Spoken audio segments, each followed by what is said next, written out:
ನಮಸ್ತೆ ಎಲ್ಲರಿಗೂ. ನನ್ನ ಹೆಸರು ಸುಧಾಗೌಡ ಅಂತ. ನಾನಿರೋದು ಬೆಂಗಳೂರಲ್ಲಿ.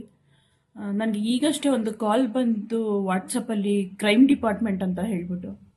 ಸೊ ನಾನು ಏನು ಕ್ರೈಮ್ ಆಫೀಸಿಂದ ಕಾಲ್ ಬರ್ತಾ ಇದೆಯಲ್ಲ ಅಂತ ಕಾಲ್ ರಿಸೀವ್ ಮಾಡಿದೆ. ಕಾಲ್ ರಿಸೀವ್ ಮಾಡಿದ್ರೆ, ನಿಮ್ಮ ಮಗಳನ್ನ ಅರೆಸ್ಟ್ ಮಾಡಿಬಿಟ್ಟಿದ್ದೀನಿ ನಾನು. ನಿಮ್ಮ ಮಗಳ ಜೊತೆ 3 ಜನನ ಸೇರಿ ಅರೆಸ್ಟ್ ಮಾಡಿದ್ದೀವಿ. ನಿಮ್ಮ ಮಗಳು ತುಂಬ ಒಳ್ಳೆಯವಳು ಪಾಪ, ಅದಕ್ಕೇನೆ ನಾವು ನಿಮ್ಮ ಮಗಳನ್ನ ಬಿಟ್ಬಿಡ್ತೀನಿ. DIG ಆಫೀಸರ್ಗೂ ಹೋಗೋದಿಲ್ಲ, ಆನ್ ದ ರೋಡಲ್ಲಿ ಇದ್ದೀವಿ ನಾವು ಇವಾಗ. ನಿಮ್ಮ ಮಗಳನ್ನ ಕರ್ಕೊಂಡು ಹೋಗ್ತಾ ಇದ್ದೀನಿ ನಾನು. ಇದಕ್ಕೆ ಫೈನ್ ಅಂತ ಇರುತ್ತೆ, ಫೈನ್ ಕಟ್ಟಿಬಿಡಿ, ಅವಾಗ ನಾನು ನಿಮ್ಮ ಮಗಳನ್ನ ಕರ್ಕೊಂಡು ಹೋಗಲ್ಲ ಅಂತ ಹೇಳಿ ಮಾತಾಡ್ತಾನೇ ಇದ್ರು. ನಾನು ಯಾಕೆ ಯಾಕೆ ನನ್ನ ಮಗಳನ್ನ ಕರ್ಕೊಂಡು ಹೋಗ್ತೀರಾ ಅಂತ ನಾನು ಕೇಳಿದ್ರೆ, ಅವರು ರೀಸನ್ಸ್ ಏನೂ ಹೇಳಲಿಲ್ಲ. ಬಟ್ ತುಂಬ ಗಾಬರಿ ಪಡಿಸಿ ಮಾತಾಡ್ಬಿಡ್ತಾರೆ. ಅಂದರೆ ಏನೋ ದೊಡ್ಡ ಪ್ರಾಬ್ಲಮ್ ಆಗ್ಬಿಟ್ಟಿದೆ, ನಿಮ್ಮ ಮಗಳನ್ನ ನಾನು ಅರೆಸ್ಟ್ ಮಾಡಿಬಿಟ್ಟಿದ್ದೀನಿ, ನಿಮ್ಮ ಮಗಳು ಒಬ್ಬಳೇ ಅಲ್ಲ, ನಿಮ್ಮ ಮಗಳ ಜೊತೆ ಇನ್ನೂ 4 ಜನನ ಅರೆಸ್ಟ್ ಮಾಡಿದ್ದೀನಿ ಅಂತ ಹೇಳಿ ಈ ಥರ ಭಯ ಪಡಿಸಿ ಟ್ರ್ಯಾಪ್ ಮಾಡಿ.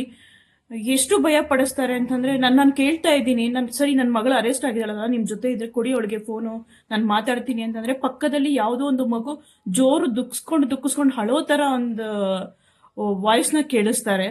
ಆದಮೇಲೆ ಸರಿ ಯಾಕೆ ಏನು ರೀಸನ್ ಅಂತ ಕೇಳಿದ್ದಕ್ಕೆ ಅವರು ಹೇಳ್ತಾರೆ, ರೀಸನ್ ಏನು ಹೇಳೋ ಥರದ್ದಲ್ಲ, ಅಂದರೆ ಹೇಳೋದೇ ಇಲ್ಲ. ಫಸ್ಟ್ ಆಫ್ ಆಲ್ ಅವ್ರ ರೀಸನ್ಸ್ ಏನು ಹೇಳೋದೇ ಇಲ್ಲ. ಅವ್ರು ಹೆಂಗೆ ಅಂದರೆ, ನೆಕ್ಸ್ಟ್ ನಾವೇನು ಮಾತಾಡೋಕ್ಕೆ ಅವಕಾಶನೇ ಕೊಡಲ್ಲ, ಕಂಪ್ಲೀಟಾಗಿ ಅವರೇ ಮಾತಾಡ್ತಾ ಇರ್ತಾರೆ. ಮಾತಾಡ್ತಾ ನಿಮ್ಮ ಮಗಳನ್ನ ಇವಾಗ ಅರೆಸ್ಟ್ ಮಾಡಿದ್ದೀನಿ, ಬಿಡಿಸ್ಕೊಬೇಕು ಅಂತಂತಂದರೆ ನನಗೆ ಈಗ ನಿಮ್ಮ ಹತ್ರ ಫೋನ್ಪೇ, ಗೂಗಲ್ ಪೇ ಏನಿದ್ರು ಒಂದು ಅಕೌಂಟ್ಗೆ ಕಳಿಸ್ತೀನಿ, ಅದಕ್ಕೆ ಪೇ ಮಾಡಿ ಅಂತ ಹೇಳ್ತಾರೆ. ನಾನು ಇಲ್ಲ, ನನ್ನ ಮಗಳ ಹತ್ರ ಮಾತಾಡಬೇಕು ಅಂತ ಹೇಳ್ಬಿಟ್ಟು ಫೋನ್ ಕಟ್ ಮಾಡೋಕ್ಕೋದ್ರೆ, ಫೋನ್ ಕಟ್ ಮಾಡಿದ್ರೆ ಅಷ್ಟೇ ದೇವ್ರಿಗೆ ಬಿಟ್ಟಿದ್ದು, ನಿನ್ನ ಹಣೆ ಬರ, ನನಗೇನು ಗೊತ್ತಿಲ್ಲ, ನಿಮ್ಮ ಮಗಳಿಗೆ ಏನಾದರೂ ಆಗ್ಬೋದು ಅಂತ ಹೇಳಿ ಭಯಪಡಿಸ್ತಾರೆ.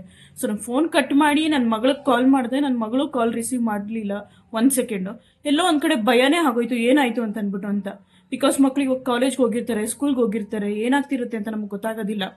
ಸೊ ಪೇರೆಂಟ್ಸ್ ಮನೇಲಿ ಇರಬೇಕಾದಾಗ ಅವ್ರಿಗೆ ಗಾಬರಿ ಆಗಿಬಿಡುತ್ತೆ. ಬಟ್ ಗಾಬರಿ ಪಟ್ಕೊಳ್ದೆ 1 ನಿಮಿಷ ಆಲೋಚನೆ ಮಾಡಿ, ಸ್ಕೂಲಲ್ಲಿ ಅವರ ಟೀಚರ್ಸ್ ಜೊತೆ ಅಥವಾ ಯಾರು ಕೋರ್ಡಿನೇಟ್ಸ್ ಇರ್ತಾರೆ ಅಥವಾ ಅವ್ರ ಫ್ರೆಂಡ್ಸು ಯಾರಾದರೂ ಇದ್ದರೆ ಅವ್ರ ಕಾಂಟ್ಯಾಕ್ಟ್ ನಂಬರ್ಸ್ ಇಟ್ಕೊಂಡು ಅವ್ರಿಗೆ ನೀವು ಕಾಲ್ ಮಾಡಿ. ನೀವು ಖಂಡಿತವಾಗ್ಲೂ ಹೆಲ್ಪ್ಫುಲ್ ಆಗುತ್ತೆ. ನಿಮ್ಮ ಮಗಳಿದ್ದಾಳಾ ಇಲ್ವಾ, ನಿಜಾನೂ ಹೇಳ್ತಿರೋದು ಸತ್ಯನಾ ಸುಳ್ಳ ಅನ್ನೋದು ನಿಮ್ಗೆ ಅರ್ಥ ಆಗುತ್ತೆ. ಬಿಕಾಸ್ ಯಾಕೆಂದರೆ ನಮ್ಮ ಮಕ್ಕಳಿಗೆ ಏನು ಅನ್ನೋದು ನಮಗೆ ಗೊತ್ತಿರುತ್ತೆ. ಬಟ್ ಆದರೂ ಇಂಥ ಒಂದು ಸಂದರ್ಭ ಬಂದ ತಕ್ಷಣ ನಾವು ಪ್ಯಾನಿಕ್ ಆಗಿಬಿಡ್ತೀವಿ. ಏನೋ ಆಗೇ ಬಿಡ್ತೇನೋ ಅನ್ನೋ ಒಂದು ಗೊಂದಲಕ್ಕೆ ಹೊರಟೋಗ್ಬಿಡ್ತೀವಿ. ಆ ಗೊಂದಲ ಮಾಡ್ಕೊಳ್ಳೋದು ಬೇಡ.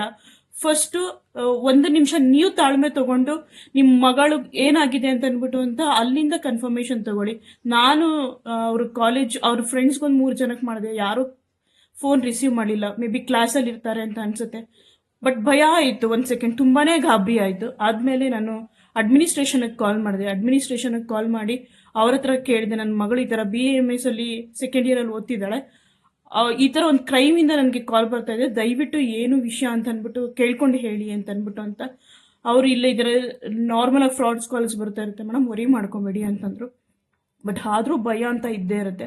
ಅವಾಗ ಇಮಿಡಿಯೇಟಾಗಿ ಅವರು ಕ್ಲಾಸ್ ಟೀಚರ್ ಹತ್ರ ಹೋಗಿ ಮಾತಾಡಿ ನನ್ನ ಮಗಳ ಹತ್ರ ಕಾಲ್ ಮಾಡಿಸ್ಕೊಟ್ರು. ಮಗಳ ಹತ್ರ ಮಾತಾಡಿದ್ಮೇಲೆ ಸ್ವಲ್ಪ ಸಮಾಧಾನ ಆಯಿತು. ಸೊ ನಾವೇ ತಿಳ್ಕೊಂಡಿರೋರೇ ಇಷ್ಟೊಂದು ಭಯ ಪಡ್ತೀವಿ ಅಂದರೆ, ಪಾಪ ಸಾಮಾನ್ಯ ಜನ ಏನೂ ಅರಿವೇ ಇರೋದಿಲ್ಲ. ಸಡನ್ನಾಗಿ ಈ ಥರ ಕಾಲ್ಸ್ ಬಂದಾಗ ಅವರು ಯಾವ ಥರ ಒಂದು ಪರಿಸ್ಥಿತಿಗೆ ಹೋಗ್ತಾರೆ. ಅದಕ್ಕೋಸ್ಕರ ದಯವಿಟ್ಟು ನೀವು ಏನೇ ಇದ್ರೂ ಫಸ್ಟು ನಿಮ್ಮ ಮಕ್ಕಳನ್ನು ಸುರಕ್ಷಿತವಾಗಿದ್ದಾರಾ ಇಲ್ಲ ಅಂತ ಕನ್ಫರ್ಮ್ ಮಾಡಿಕೊಂಡು ಯಾರ್ದಾದ್ರೂ ಮಾತನ್ನ ನಂಬಿ. ಅದಕ್ಕಿಂತ ಮುಂಚೆ ಯಾರ್ದೂ ಮಾತನ್ನ ನಂಬೇಡಿ.